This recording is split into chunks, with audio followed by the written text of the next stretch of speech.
Vladimir Putin का पूरा focus अब नेटो बॉर्डर पर पहुंच गया है, जिस बॉर्डर को यूरोप ने एनओसी यानी नेटो नियंत्रण रेखा या कहें कि नेटो की लाइन ऑफ कंट्रोल बनाया हुआ है।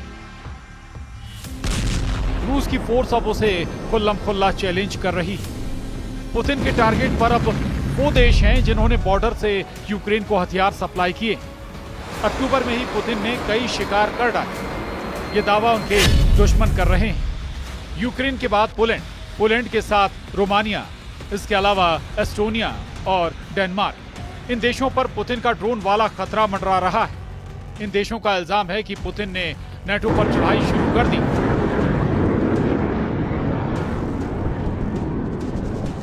क्योंकि रूस के ड्रोन इन सभी देशों के एयर स्पेस को चीर कर अब पूरे यूरोप पर हमले का सिग्नल दे रहे हैं। इन देशों को मिली वार्निंग के बाद पुतिन ने पश्चिमी यूक्रेन में उस जगह बहुत बड़ा हमला बोला जहां से नेटो का बॉर्डर सिर्फ 70 किलोमीटर दूर है। रूस ने पोलैंड बॉर्डर के करीब यूक्रेन के लवीव शहर पर बहुत बड़ा हमला किया है। बिजली के ठिकानों से लेकर कई इमारतों को नुकसान पहुंचाया है। रूस के ड्रोन और क्रूज मिसाइल वाली फोर्स ने लगातार इस शहर पर हमले किए। अटैक ऐसे कि इसकी गूंज सिर्फ 70 किलोमीटर दूर पोलैंड तक नहीं बल्कि बेल्जियम में नेटो मुख्यालय तक पहुंच रही है। पुतिन नेटो की चौखट पर पहुंच चुके हैं। पुतिन अब नेटो और यूरोप को बताना चाहते हैं कि वो उनसे सिर्फ 70 किलोमीटर दूर है। पुतिन बताना चाहते हैं कि रूस की फौज और नेटो के बीच बस 70 किलोमीटर का फासला है और ये 70 किलोमीटर ऐसी दूरी है जिसे पुतिन किसी भी पल नेटो से छीन सकते हैं। पुतिन बता रहे हैं कि 70 किलोमीटर के फासले को तय करने में उनकी फौज को 70 मिनट नहीं लगेंगे। अमेरिका की क्रूज मिसाइल टॉमहॉक को देखकर पुतिन उखड़ गए हैं। टॉमहॉक को देखकर पुतिन का गुस्सा रिकॉर्ड तोड़ रहा है।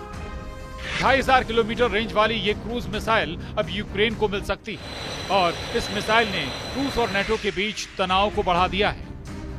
हालात ये हैं कि पुतिन के ड्रोन अब अपना बॉर्डर पार करके रूस के दुश्मनों को ललकार रहे हैं। डेनमार्क की प्रधानमंत्री कह चुकी हैं कि नॉर्वे, पोलैंड और रोमानिया के बाद अब उनका देश खतरे में, क्योंकि इन तीन देशों में ड्रोन वाली घुसपैठ के बाद अब यही पैटर्न डेनमार्क में भी दोहराया गया। मतलब साफ है कि रूस पूरे पूर्वी यूरोप को दबाव में लाना चाहता है और ये बात डोनाल्ड ट्रंप को भी बहुत अच्छी तरह मालूम है।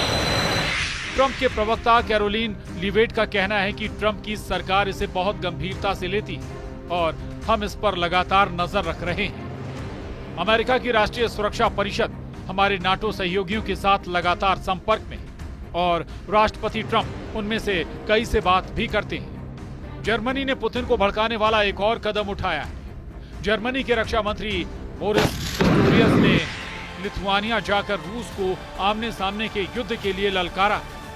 जर्मन रक्षा मंत्री ने कहा है कि बाल्टिक देशों को बचाने के लिए उनका देश तैयार है और जर्मनी इस इलाके में रूस को मुंहतोड़ जवाब देगा। इसके लिए लिथुआनिया में 2026 तक जर्मनी के 2000 सैनिक तैनात रहेंगे। पुतिन से नेटो की लड़ाई का खतरा बहुत बड़ा है। रूस से लड़ने के लिए फ्रांस पहले ही तैयार बैठा हुआ है। फ्रांस का सबसे खतरनाक जेट राफाल लगातार पोलैंड के आसमान में गश्त लगा रहा है। युद्ध का माहौल अंगड़ाई ले रहा है। ये फ्रांस के राफाल जेट हैं जिन्हें भेजने वाले इमैनुअल मैक्रों हैं। अब पुतिन से टक्कर लेने के लिए इमैनुअल मैक्रों पूरी तरह सामने आ गए हैं। फ्रांस दावा कर रहा है कि नेटो को रूस से वो बचाएगा। फ्रांस ने रूस को यूक्रेन के बॉर्डर पर रोकने के लिए अपने सबसे खतरनाक फाइटर जेट राफाल को पोलैंड में तैनात कर दिया है।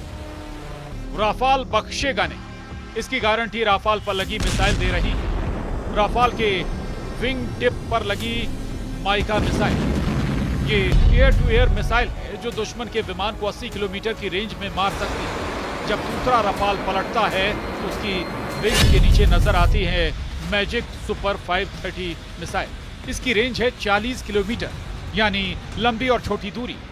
मैजिक सुपर 530 और माइका हर तरह के खतरों के लिए राफाल पूरी तरह तैयार और उसके सामने इस वक्त चुनौती है पुतिन के विमानों और रूस से लॉन्च होने वाले ड्रोन को रोकना।